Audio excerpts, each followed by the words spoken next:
Hi there guys, so Tyson Fury's co-trainer Andy Lee has explained that Anthony Joshua will not last 8 rounds against Tyson Fury, and he envisions the same thing happening against Anthony Joshua as happened against Deontay Wilder. This is what he had to say. I think he's still an improving fighter. I think he showed huge improvements against Andy Ruiz Jr. I think he has a little bit of inexperience, and I think mentally he's not as strong as Tyson Fury. Emmanuel Stewart always said, champions are built on the inside. I can see Tyson Fury. I think Tyson Fury would beat him in 8 rounds. I still think it's a great fight and a great matchup, and it's really the only heavyweight matchup left for the two guys in the division. But I think Tyson wins in a similar fashion to what he did to Wilder. So there we go guys, that is what Andy Lee has predicted will happen between Anthony Joshua and Tyson Fury. Now first of all, Anthony Joshua is not Deontay Wilder. Deontay Wilder throws one shot at a time. Anthony Joshua throws punches in bunches. Obviously, Deontay Wilder is considered the biggest, baddest puncher in heavyweight history, but he throws one punch at a time. If Anthony Joshua threw one punch at a time, his heavyweight power would probably be the same, especially when you consider the level of opponent that Deontay Wilder has faced. Compare that to Anthony Joshua. Anthony Joshua's last 3 fights are a lot better than any of the opponents other than Tyson Fury on Deontay Wilder's record. Obviously, everyone talks about Luis Ortiz, and I'm going to give him credit for that. Luis Ortiz was a good win, but again, he's not tried and tested. His best win is Bryant Jennings. So Luis Ortiz, how good was he? I think he was the real deal. I think it, I don't know it. So ultimately, Deontay Wilder does not have the track record of Anthony Joshua, and as I said, he throws one punch at a time, which is not easy to defend against, but it's a lot easier to defend against than punches that come at you in 2s and 3s.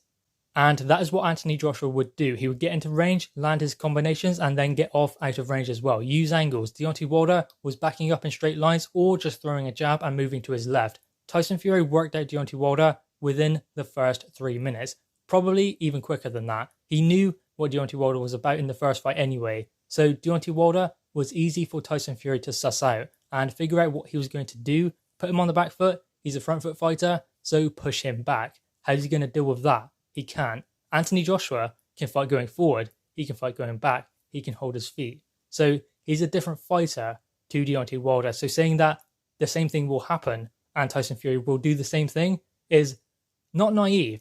But I just don't see how Tyson Fury can do the same thing and use the same tactics against Anthony Joshua as he did against Deontay Wilder, because I don't believe it will work. I believe that that kind of style actually suits Anthony Joshua. Anthony Joshua does not want to go looking for Tyson Fury. He wants him there where he doesn't have to go looking for him. So Tyson Fury using the same tactics as he did against Deontay Wilder will actually play into Anthony Joshua's favour because he's a lot faster and throws more punches than Deontay Wilder. So as I said, that is going to work to Anthony Joshua's strengths. Going looking for Tyson Fury isn't going to be something that Anthony Joshua is going to want to do. So Anthony Joshua needs Tyson Fury to come out and come for him, to try and grab centre ring, to make it more of a fight, because Anthony Joshua has been in dogfights. That was the problem with Deontay Wilder. He'd never been in a straight up shootout dogfight, and that was how Tyson Fury made him fight. If he tries that with Anthony Joshua has experience in dogfights and fighting going through the trenches. Deontay Wilder never did. As the saying goes, make a boxer fight when he wants to box, make a fighter box when he wants to fight. And that is what Tyson Fury done against Deontay Wilder, and that is what I believe Anthony Joshua will flip and try and do against Tyson Fury. So the 8-round prediction, I don't believe is right. I believe this will be a closer fight, but I believe it can go either way. I'm not saying Anthony Joshua can beat Tyson Fury, but I believe it is a close fight. I believe it can go either way. I'm not saying that Anthony Joshua can definitely beat Tyson Fury, but I believe he has as good a chance as anyone, and I believe that Tyson Fury has as good a chance as anyone to beat Anthony Joshua. So it's a clear-cut 50-50 fight. That is why it is so intriguing. Undisputed between Anthony Joshua and Tyson Fury. 2 Brits, 2 heavyweights, 2 big giants. Guys, what are your thoughts on this? Do you believe that Andy Lee is correct? Tyson Fury will beat Anthony Joshua within 8 rounds. Guys, drop your thoughts in the comments below. Click your thumbs up and subscribe if you are new. Thanks guys.